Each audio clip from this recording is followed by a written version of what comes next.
के ऊपर।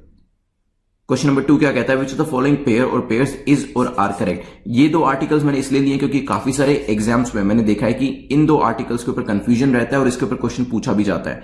तो article 110 definition of money bill को बताता है, हो सकता है। व्हाट अबाउट आर्टिकल 112, आर्टिकल 112 अनुच्छेद 112 किसके बारे में बताता है, एनुअल फाइनेंशियल स्टेटमेंट के बारे में बताता है, हो सकता है। वीडियो को पॉज करिए, फिर दोनों के बारे में हम डिस्कस करते हैं।